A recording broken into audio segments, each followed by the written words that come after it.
দাদা ভাই, sorry sorry. এই দাদা,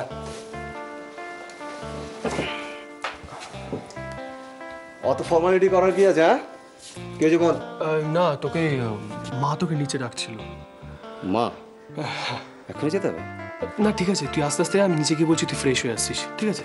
এই শোন, আমি যাচ্ছি, আমি দেখছি।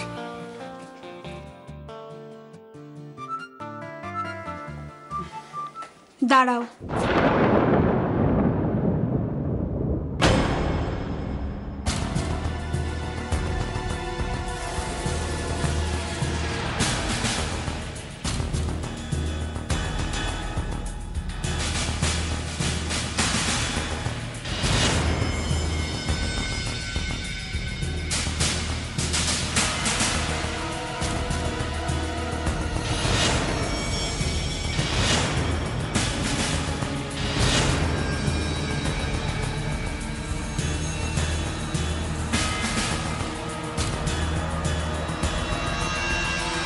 আমার অনেক কাজ করেছে, আমাকে যেতে হবে। তোমাকে এমনি এমনি আমি দাঁড়াতে বলিনি।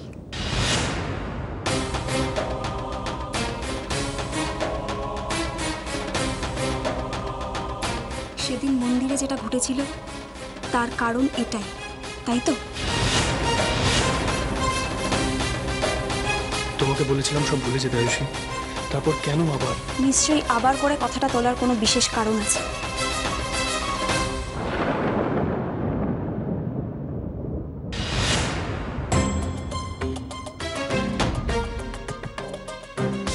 একটা কথা সত্যি করে বলো তো আমায়, আমি তোমার কি?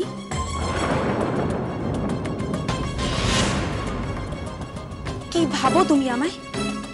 তোমার পার্সোনাল প্রপার্টি? আয়ুষী, আমি জানি তুমি অস্বীকার করবে, কিন্তু তুমি আমাকে ওরকম একটা কিছু ভাবো বলে যখন ইচ্ছে, যেমন ইচ্ছে আমাকে দান করে দিলে।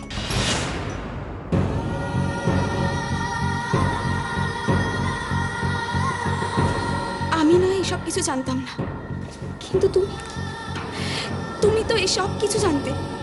এত কিছু জেনেও এটা কি করে করতে পারলে? একবারও ভাবলে না যে তোমার দাদাভাই যখন সত্যিটা জানতে পারবে তখন আমার কি হবে?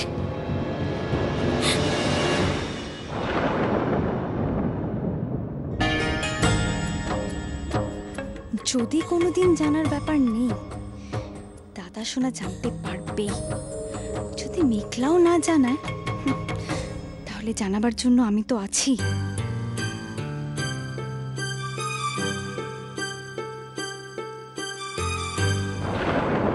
তুমি ভাবছো এই কথাগুলো চেপে রাখলে, লুকিয়ে রাখলে সব প্রবলেম সলভ হয়ে যাবে? অত সোজা? এটা করে তুমি কার কাছে কতটা মোহ হতে চাইছো সেটা জানি না, কিন্তু যেটা করেছো তার জন্য 3টে লাইফ নষ্ট হয়ে গেছে, এটা আমি তোমাকে বলে রাখলাম।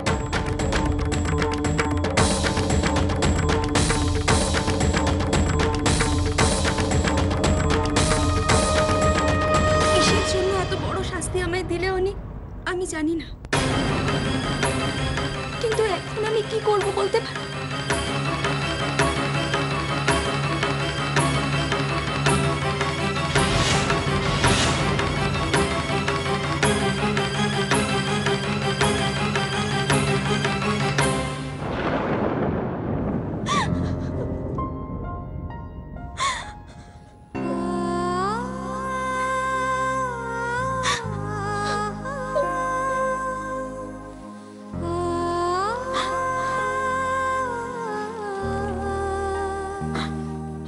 তুমি শুধু আমার দাদাভাইকে ভালো রেখো।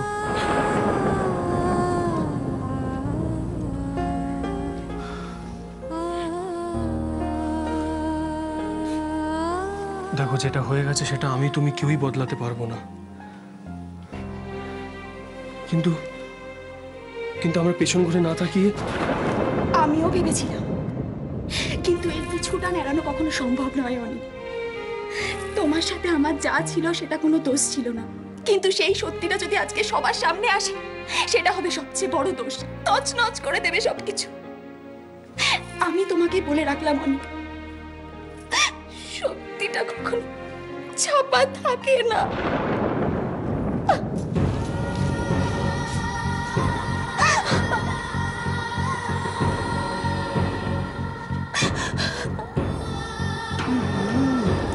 নাটক তো বেশ জমে উঠেছে, খবরটা তো নিকিকে দিতে হচ্ছে।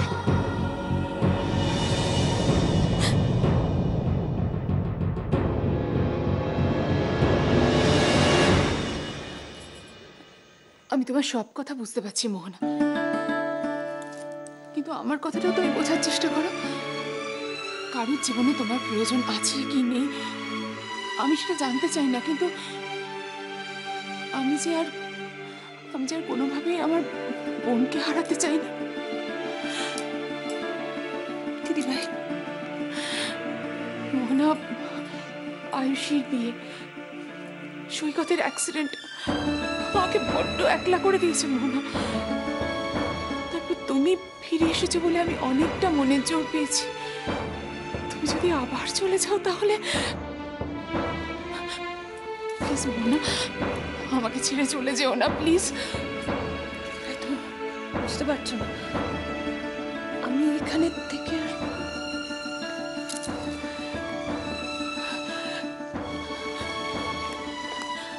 আচ্ছা মোহনা, আমি কিছু শুনতে চাই না। শোনো, আমি কিছু শুনবো না, তোমার এখান থেকে যাওয়া চলবে না, ব্যাস। আচ্ছা তুমি যদি চলেই যাবে তাহলে তুমি ফিরে এলে কেন বলো তো? কি করবো বলো, মা যে মেয়ের কনকাঞ্জলি নিতে এলো না, কি করে আসতাম আমি? জানি দিদি ভাই, আমি বুঝতে পেরেছিলাম, তাই বোধহয় আমার মনটা আমাকে এখানে নিয়ে এসেছিল। আর আমি আমার মনটাকে কি করে সামলাই বলো তো এখন?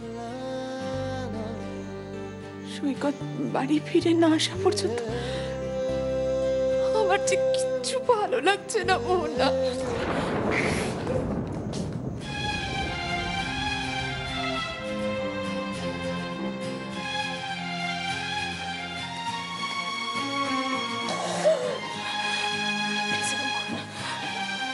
আমার একটা কথা শোনো, তোমার ফোনটা কোথায়?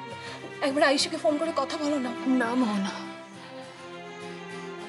আমি আয়ুষকে ফেস করবো কি করে? ও অনেকবার আমাকে ফোন করেছে, আমি তো ভয় চোটে ধরতেই পারছি না ফোনটা। ও যদি আমায় জিজ্ঞেস করে সৈকত কোথায়, সৈকতের কি হয়েছে, কেমন আছে, আমি ওকে কি বলবো মোহনা? আমি ওকে কি বলবো বলো তো, কি বলবো?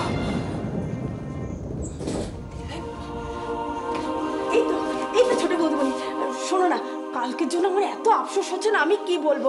আয়ুষদের বউ ভাতে যাবো বলে আমি কতদিন ধরে নাচলাম, আর কালকে এমন শরীর খারাপ হলো আমি আর যেতেই পারলাম না। শোনো না ছোট বৌদিমণি, তুমি তো ওখানে গিয়েছিলে তাই না? ওদের খুব বড় বাড়ি তাই না? আয়ুষদের পছন্দ হয়েছে? আর কেমন খাওয়ালো ওরা? দেখো যমুনা, বিয়ে বাড়ির গল্পটা পরে করলেও হবে, হাতের কাজগুলো সেরে ফেলো, আমি বাজার থেকে আসছি। সে তো আমি সারবই। বেশি কথা বলো না, কাজগুলো সারো। তুমি এমন কেন? আমার সঙ্গে এসো। এমন কেন? তো বিয়ে বাড়ির গল্প শুনে তোমার কি এসে যায়? বৌদি, বৌদি আমাকে এক কাপ চা দাও। তোমার বউ তো তোমার জন্য চা করে রেখেছে ময়ূক।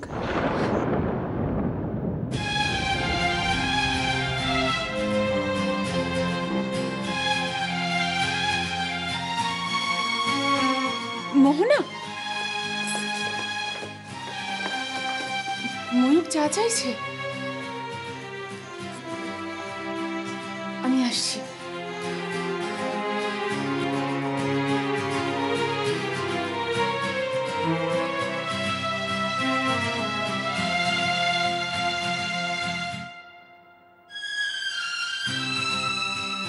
এরকম সুন্দর সকালটা ফিরে পাওয়ার জন্য আমি এত বছর ধরে অপেক্ষা করেছি মোহনা। প্লিজ তুমি আমাকে ছেড়ে চলে যেও না, প্লিজ।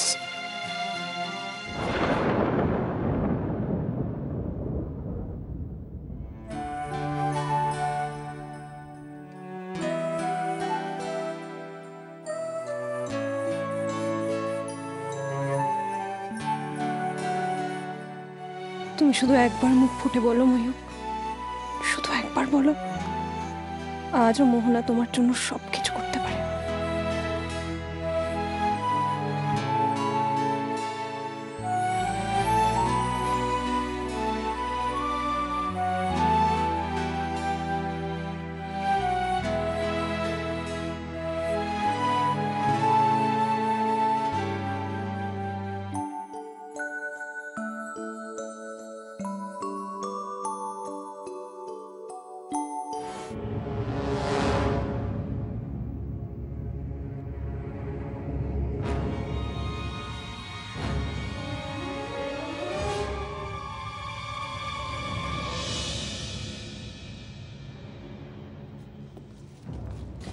মা, তুমি আমায় ডাকছিলে? হ্যাঁ বাবা, আয় আয়, বস।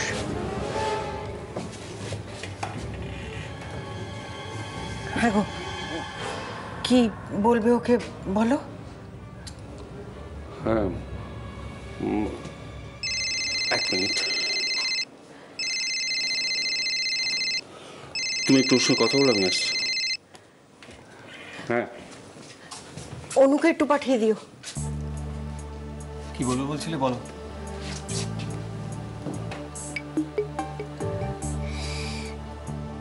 হ্যাঁ রে, চা খেয়েছিস? না মা, অনি বললো তুমি ডাকছো, তাই চা না খেয়েই তোমার কাছে চলে এসেছি। বলো। জানতামই না আয়ুষী এত ভালো গান গায়। আজ সকালে শুনেছিস ওর গান? না মানে তোর বাবা, পিসিমণি সবাই শুনেছে। কি যেন একটা বলবে বলছিলে?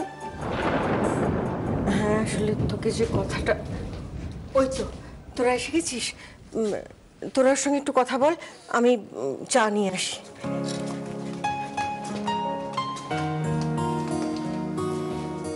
শোনো শালাবাবু, শোন ভাই, তুই আজই আয়ুষীকে নিয়ে হানিমুনে বেরিয়ে পড়। হানিমুনে মানে? মানেটা জলের মতো পরিষ্কার। তুমি আয়ুষীকে নিয়ে হানিমুনে যাবে।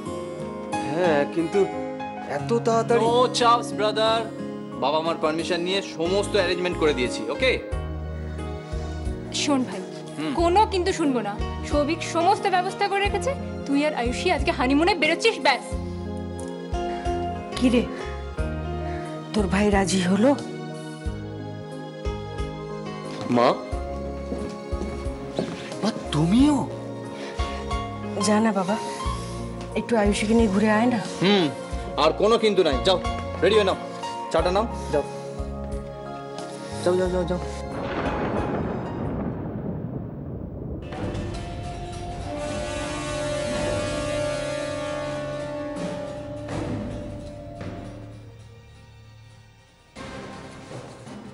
সৌভিক বাবা, তোমাকে যে কি বলে ধন্যবাদ জানাবো। ছি ছি, এটা আপনি কি বলছেন? আমি তো আপনাদের বাড়ির ছেলের মতন। বাড়ির ছেলেকে কেউ ধন্যবাদ দেয়? এটা তোমার কর্তব্য। আমি বলি কি অনু, তোরা দুজনেও কদিনের জন্য কোথাও ঘুরে আয় না। সেটা সম্ভব নয় মা। কেন? তোরা তো সেভাবে কখনো কোথাও একা ঘুরতে যাসনি। মা, আমার তোমাদের একটা কথা বলার আছে।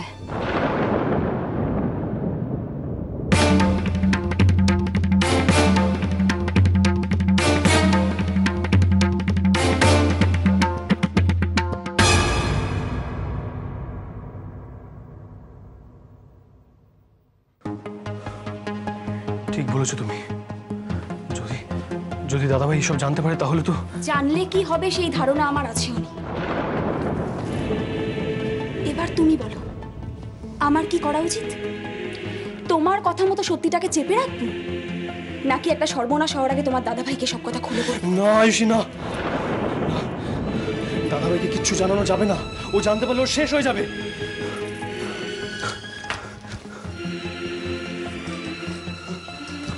ঋষি ঋষি না, বিশেষ করে দাদাভাইকে কিচ্ছু জানানো যাবে না ঋষি। কতদিন কতদিন টানবো এভাবে?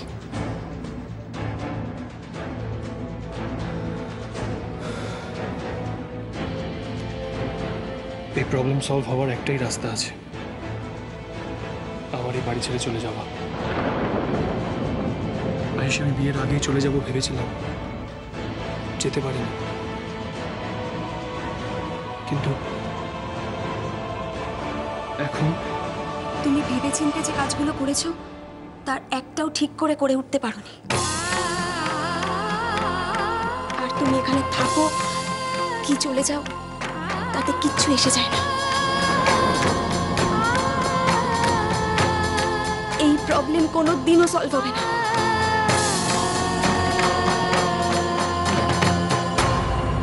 এরকম কেন বলছো তুমি? আচ্ছা, আমরা চেষ্টা করলে পারবো না?